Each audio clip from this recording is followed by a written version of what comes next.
हमारे दिलों में तमन्ना है कि आजादी के 75 साल बाद को अब दलितों को, पिछड़ों को, आदिवासियों को, मुसलमानों को, अन्य धार्मिक अल्पसंख्यकों को और उनको भी सामान्य जाति के गरीब लोगों को जो जुर्म जाति से रहे उनकी जिंदगी में अब सारी आने चाहिए।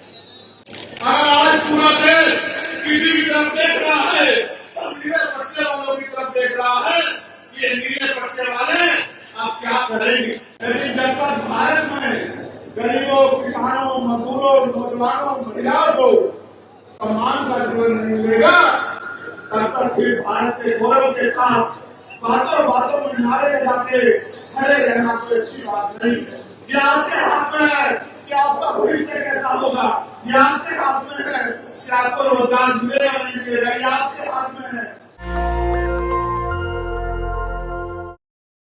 ये गाजियाबाद हमारी राजधानी है, राजधानी। ये गाजियाबाद मेरा दूसरा घर है। मैंने बहुत कठिनाइयों का समय यहाँ गुजारा है। यहाँ के बहुत सारे सीनियर लोग जानते हैं कि जब पूरे उत्तर प्रदेश की पुलिस मेरे पीछे पड़ी थी तो ये गाजियाबाद के लोगों ने मेरा हाथ पकड़ के मुझे चलने की ताकत दी थी। गाजियाबाद को ऐसी बहुत सी बातें हैं, ऐसी बहुत सी बातें हैं कि पुलिस पीछे पीछे हम लोग आगे आगे और जमीन पे लेकर हमने अपने भाइयों के बीच में यहाँ बहुत सारा समय जो है गुजारने का काम किया है। मैं इस मिट्टी को कभी भूल नहीं सकता हूँ। ये बहादुरों की मिट्टी है, ये बहादुरों का क्षेत्र है, ये बहादुरों का ताकतवर लोगों का, विकृति लोगों का क्षेत्र है। मैं इसकी ताकत को जानता हूँ। हमारे साथ मेरे पीछे रिटायर्ड सीओ हमारे बड़े सम्मानित नेता कल्याण सिंह जी बैठे हैं, मैं उनका भी धन्यवाद करता हूँ। उन्होंने भी बहुत, उनके साथियों ने भी बड़ी मदद की है समय समय पर। और जब मैंने दिल्ली में आवाज किया सरकारों को धूप मिटाने के लिए, तो गाजियाबाद में सीधा काम करके जो है दिल्ली की सरकार को मेरे साथ काम दिखाने का काम किया। मैं गाजियाबाद के साथियों का पूरा सम्मान देता हूँ। छोटे भाई गुलाब और तमाम सब लोग जहाँ लंबे समय से संघर्ष कर रहे हैं, लेकिन अब उस संघर्ष को एक रूप देने का समय आ गया है। आपने सामाजिक रूप से बहुत बात जो है विरोधियों को भूल लगाए, चाहे इसी बात में जब ये भारतीय जनता पार्टी के लोग पार्टी बना के बाबा अम्बेडकर को अपमानित करने का काम कर रहे थे, मेरी माँ बहनों ने मोर्चा लेके उनके मंसूबों को नाकामयाब करने का काम किया। हमारी बात हो जाता हूँ, लेकिन सामान्य साथियों, मेरी माँ बहनों मुझे बताओ और मुझसे सवाल करो, जब बाबा अम्बेडकर ने हमें वोट का अधिकार दिलाया था और उन्होंने ये भी कहा था कि पॉलिटिकल पावर जब मैटर की कि राजनीतिक सत्ता वो चाली है जो आपकी सारी समस्या का हल कर देगी, तो आप महसूस करो कि आज भी उत्तर प्रदेश में और देश के हर एक कोने में कमजोर वर्ग के लोग रोटी कपड़ा मकान से वंचित क्यों है, उनके बुनियादी सुविधाएं क्यों नहीं है, आज भी उनको इंसानों जैसा जीवन क्यों नहीं मिल रहा है। जब हम इस बात को देखेंगे तो हमें एहसास होगा कि हमने अपने महापुरुषों की बातों को कानों से तो सुना है, लेकिन उस पर जिम्मेदारी से अमल नहीं किया है। जिम्मेदारी से अमल करेंगे और अपनी पूरी ईमानदारी से जिस तरह से हम 8 घंटे अपना पेट पालने के लिए मेहनत रोजगार करते हैं, मजदूरी करते हैं, नौकरी करते हैं और 8 घंटे 10 घंटे की मेहनत में कुछ पैसे कमा के अपने बच्चों का पेट पालने का काम करते हैं। अगर 2 घंटे भी हम लोग मिशन का काम करें, अपनी पार्टी का काम करें और बहुजन समाज में भाईचारा पैदा करने का काम करें, तो वो दिन दूर नहीं कि राजनीतिक शक्ति आपके हाथ में होगी। आप ये जानते हो नहीं जानते हो कि जिस दिन से आप लोगों ने, मैं पुनः धन्यवाद करूंगा आपका कि आपने एक पैसा दिखाते। जब मैं नदिया में चुनाव लड़ रहा था तो मेरे हाथों को मजबूत करने के लिए भेजा और आपको उस पैसे से इतनी ताकत मिली कि आज आपका बेटा चंद्रशेखर आजाद दिल्ली में पार्लियामेंट में खड़े होकर आपके सारे अधिकारों के लिए संघर्ष करने का काम करता है। आपने मुझे पार्लियामेंट में बोलते देखा और कितने लोगों ने देखा हाथ मारेगा, बताओ दिल से अपने दिल में हाथ रख के बताया, बताओ आपका अकेला चंद्रशेखर सैकड़ों में भारी है या नहीं, बताओ। और ये काम आपने केंद्र में तो कर दिया, दिल्ली में तो कर दिया, लेकिन उत्तर प्रदेश में ये काम अभी अधूरा।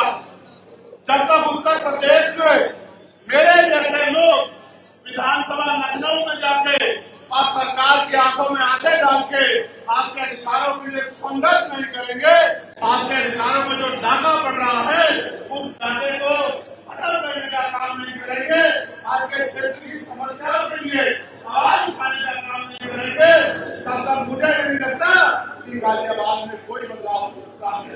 बाकी लोगों में लोगों का 2027 में आएगा, लेकिन आप तो बड़े किस्मत वाले हो, आप तो बड़े खुशहाल हो।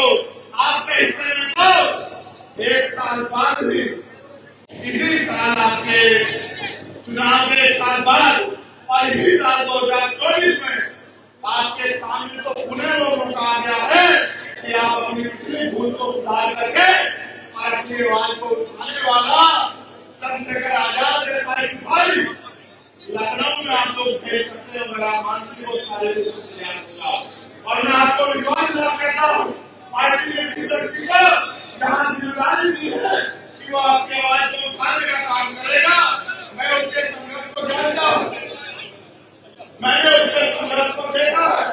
कई बार दिल्ली का पानी बंद करके अपने आंदोलन को, किसानों के आंदोलन को कामयाब कराने का काम उन्होंने किया। और अभी जो शिक्षक माफियाओं के खिलाफ आंदोलन कर रहे थे, मजदूरों के, किसानों के, नौजवानों के, बेरोजगारी के खिलाफ आंदोलन कर रहे हैं, उस आंदोलन में भी भाई सतपाल चौधरी कंधे से कंधा मिला के आपकी आवाज को उठाने का काम कर रहे हैं। किसी पद पे होते आपकी आवाज बनने का काम कर रहे हैं। सोचिए, अगर इस बहादुर भाई को आपके वोट की ताकत से असेंबली में भेज दिया तो गाजियाबाद में आपके हितों की रक्षा होगी या नहीं होगी? बताओ, क्या गाजियाबाद में आपके अधिकारों को जाकर डाल पाएगा? सरकार के सारे राय सांसद लेकर और आपका अकेला सतपाल चौधरी इस तरफ ध्यान रखना के बाद सरकार के गुंडों के घर कुंडे का बंद कर दिए, तब आपने मुझसे सवाल करना कि भाई आपने जो काला जो नहीं हुआ। मैं आपको कहना चाहता हूँ, हम पे विजन है उत्तर प्रदेश में बदलाव का, हम पे विजन है महान पुरुषों के विचारधारा को, उनके सपनों को पूरा करने का, और हमें माना है, हमें बल है, हमें जरूर है कि गरीबी, बेरोजगारी, लाचारी, बेरोजगारी, महंगाई तुम जाति खत्म करने का। और जब तक किसी के अंदर संघर्ष नहीं होता, काशीराम साहब कहा करते थे कि तमन्ना अगर सच्ची हो तो रास्ते 1000 होते हैं, तमन्ना अगर झूठी हो तो बहाने 1000 होते हैं। हमारे दिलों में तमन्ना है कि आजादी के 75 साल बाद को अब दलितों को, पिछड़ों को, आदिवासियों को, मुसलमानों को, अन्य धार्मिक अल्पसंख्यकों को और उनको भी सामान्य जाति के गरीब लोगों को जो तुम जाति से है उनकी जिंदगी में अब सारी आने चाहिए। जो सरकारें उत्तर प्रदेश केंद्र में लड़ती है, आप ये जानते हो कि वो तानाशाही वाली सरकारें हैं। अगर उनका उनके खिलाफ, उनके भ्रष्टाचार, उनके झूठ, उनके झूठे वादे या उनकी झूठी नीतियों के खिलाफ, तानाशाही के खिलाफ हमारा आवाज उठाता है तो उसके अपने नहीं रहते, उत्तर प्रदेश की जनता के अपने कैसे होंगे?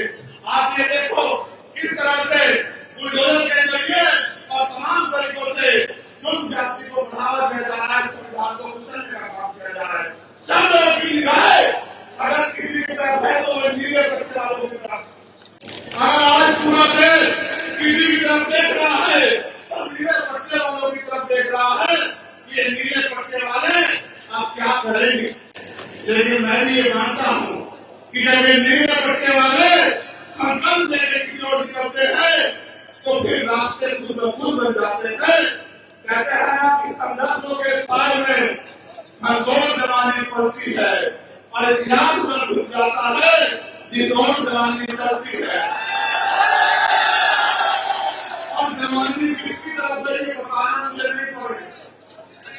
जवानी चाहे वो गाजियाबाद की हो या जवानी चाहे सिद्धार्थनगर नेपाल बॉर्डर की हो या जवानी दिल्ली में बैठे की हो, जवानी आज क्रांति का रास्ता अपना चुकी है और जब तक वो सत्ता में बैठे होगा तुरंत नहीं तोड़ेगी, सत्ता में बैठे होगा अंदाज नहीं तोड़ेगी और जब तक वो इस भारत को संविधान के जरिए चलने वाला भारत सम्राट अशोक के सपनों का भारत में बना देगी तब तक वो रुकने वाली नहीं है। ये आदि है और ये समय के साथ चलती है। जब आदि चलती है तब छोटी मोटी चीजें उसका मुकाबला नहीं कर पाती है।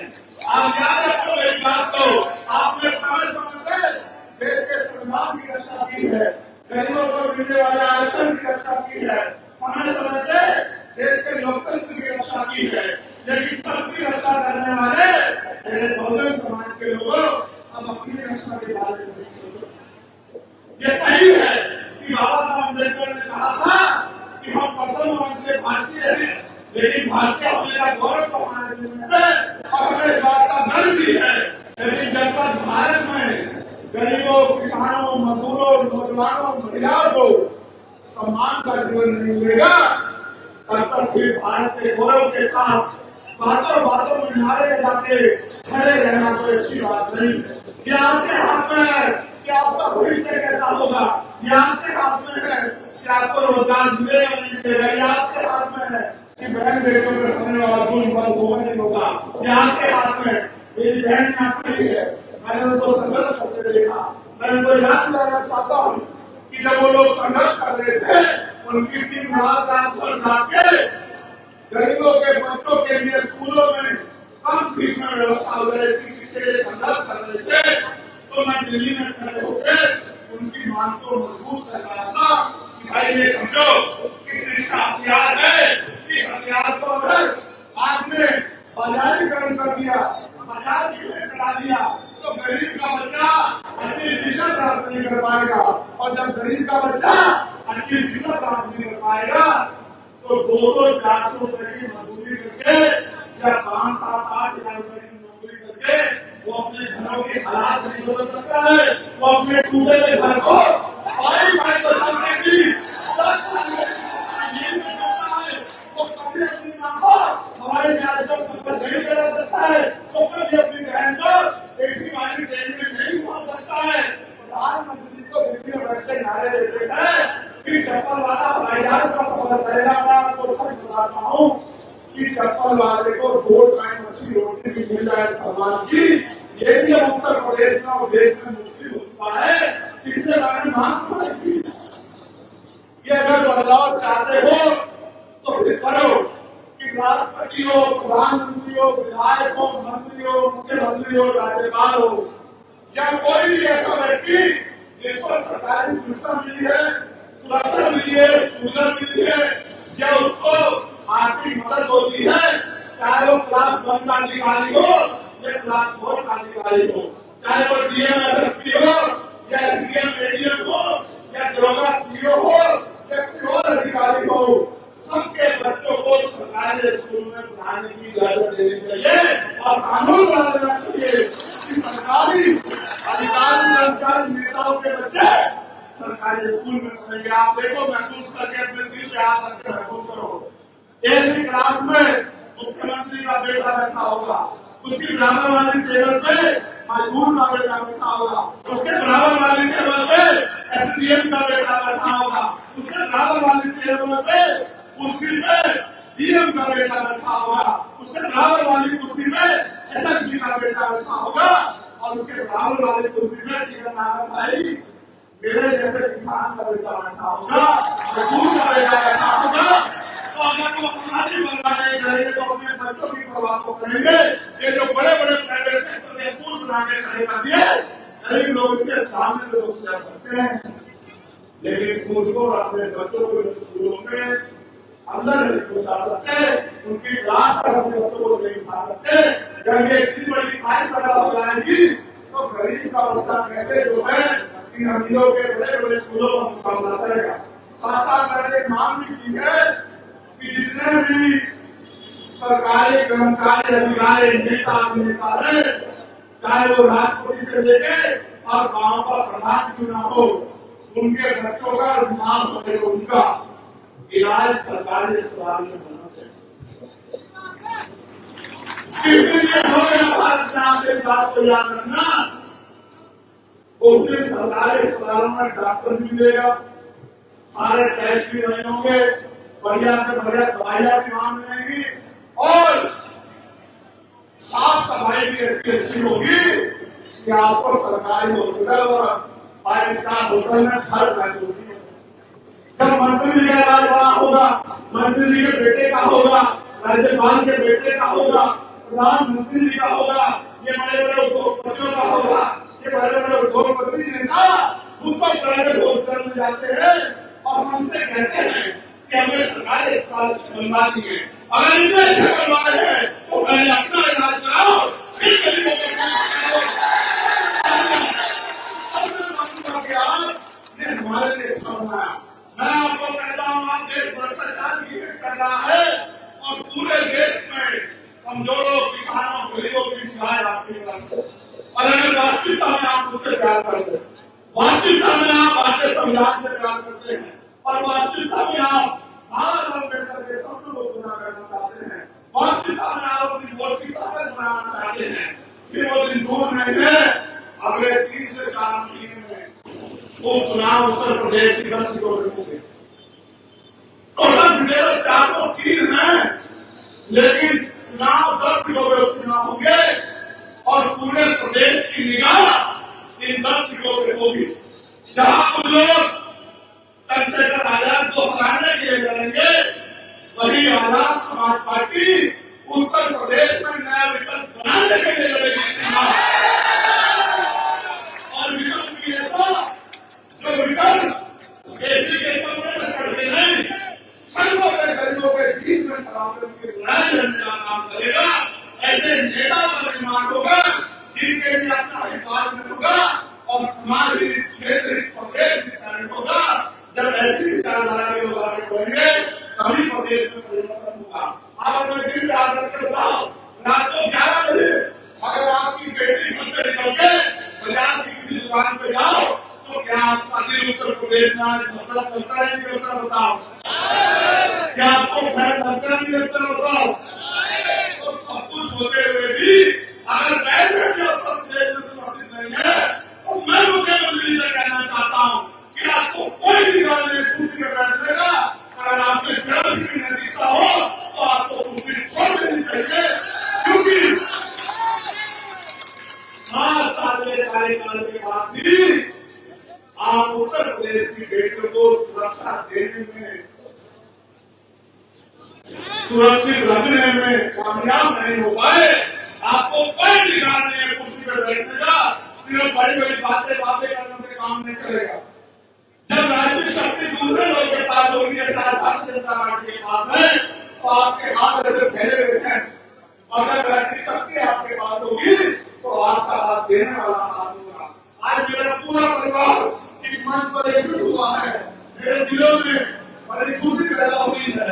मुझे ऐसा लगता है कि जो भारत है वो भारत होता है, क्योंकि मैं इनकी शक्ति को जानता हूँ, मैंने इनको संघर्ष करते देखा, मैंने इनसे बहुत कुछ सीखा है। मेरा दिल ये कहता है कि आज और इसी समय से उत्तर प्रदेश में परिवर्तन का एक चक्र शुरू हो चुका है। और आप देखना कि जब 10 विधानसभा उपचुनाव का रिजल्ट आएगा तो जिस तरह से आपका प्रतिनिधित्व दिल्ली में है, लखनऊ में भी आपका प्रतिनिधित्व होगा। आपकी बात को कहने वाला और ये योजना की आने वाला आपका सरकारी विधानसभा में होगा, ऐसा मेरा विश्वास है। मगर ये तभी संभव हो सकता है जब कार्यकाल के लोग मन माने और कार्यकाल के लोग अपनी जिम्मेदारी को उठाने और आज के लोग सुनकर मिले कि हमें रोज 1 घंटा लोगों को आजाद समाज पार्टी से जोड़ के, उनकी विचारधारा, उनके विजन से जोड़ के और गाजियाबाद से नहीं शुरुआत करें, क्योंकि बाहर के लोग पसंद करेंगे अलग बात है, लेकिन जब तक गाजियाबाद का मेरा परिवार, नरेश भाई, विजय भाई, संजीव भाई, बिट्टू भाई, तमाम लोग जो हैं, ये मेरे पुराने साथी, जब तक कमर नहीं कसेंगे तब तक लड़ाई आगे नहीं है। सब पार्टी को मैं देखता हूँ वो सुबह सुबह पार्क में जाते हैं, सतपाल जी को मैं देखता हूँ वो हर आंदोलन में जाते हैं। अगर आप सब लोग सतपाल जी बन जाओ, सीओ साहब पीछे बैठे हैं, अगर आप सब लोग सतपाल जी बन जाओ तो ये लड़ाई हम लोग बड़ी आसानी से जीत जाएंगे। यहाँ तमाम लोग पैसे वाले लोगों को, ताकतवर लोगों को मुकाबला करने के लिए मैदान में उतारेंगे। वहाँ आपका ये किसान का बेटा यहाँ के कमजोरों, किसानों, महिलाओं, मजदूरों, महिलाओं, बेटियों, संघर्ष की लोगों की आवाज बनके इस लड़ाई को मंजिल तक पहुंचाने का काम करेगा। और मैं आपसे एक और चीज मांगना चाहता हूँ, ये बात को मैं सतपाल जी के ध्यान में भी और किशोर साहब के ध्यान में लाना चाहता हूँ और अपने सामान्य नेताओं के ध्यान में भी, जिन्होंने पश्चिम की बातों समाप्त की है। 11 तारीख को दिल्ली में हमने ऐलान कर दिया है कि हम केंद्र की सरकार को घुटने टिकवाते रहेंगे। अब कोई बात नहीं होगी, संघर्ष होगा, संघर्ष होगा। ये सरकार अगर हमारे अधिकारों को निकालने का काम करेगी तो हम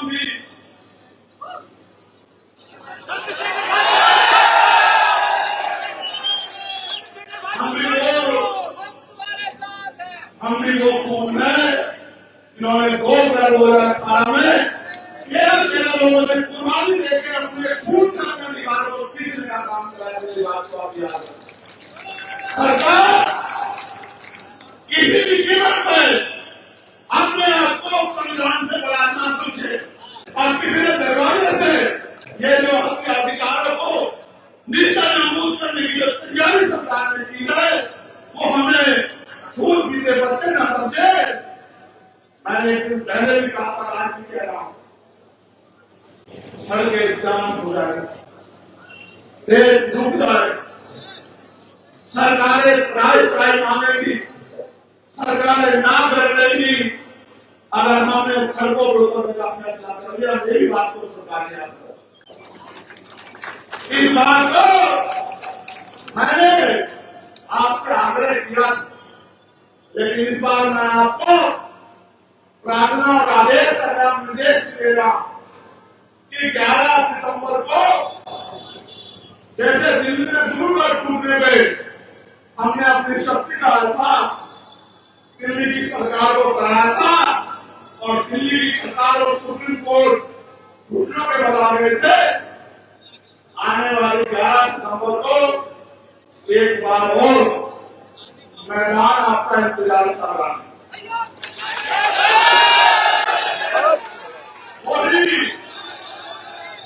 वही रामलीला मैदान होगा और उसी रामलीला मैदान में इस बार सरकार लीला होगी। मेरे बात को आगे इसलिए मैं आपसे 2 प्रार्थनाएं कर रहा हूं कि आज से आप सतपाल जी का इंतजार मत करो कि सतपाल जी आपकी बस्ती में आएंगे, सतपाल जी आपको करने के लिए। आज से आप लोग सब लोग खुद को सतपाल जी मान के अपने अपने बूथ सेक्टर की जिम्मेदारी को उठाएं।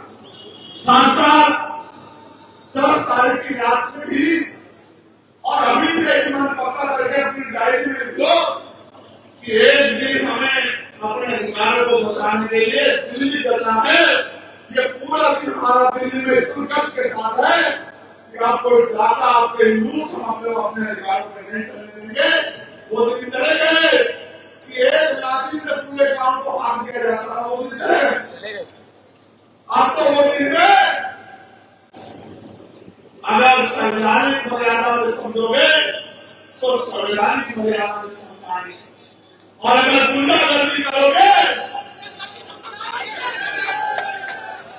तो गुंडागर्दी का भूत ऐसे चुटकर में निकाल दिया जाएगा कि तुम्हारा गुंडागर्दी करने की सोच नहीं रहता। इसलिए मैं आपसे अपील करता हूं कि आप मेरी इस प्रार्थना को, मेरे इस आग्रह को, मेरा धर्म और भविष्य की जो चिंता आम मुद्दों के आंदोलन को आगे बढ़ाने की मुद्दे है, उस पर ध्यान में रखते हुए अपनी जिम्मेदारियों को जुटे। मैं धन्यवाद दूंगा। नेशनल दस्तक की आपसे गुजारिश है कि अगर इसको बचाना चाहते हैं तो नेशनल दस्तक को सब्सक्राइब करने के लिए रेड कलर के सब्सक्राइब बटन को दबाएं, फिर बेल आइकन की घंटी दबाएं। नेशनल दस्तक को बचाने के लिए बहुत जरूरी है कि हर खबर को शेयर करें, लाइक करें, कमेंट जरूर करें।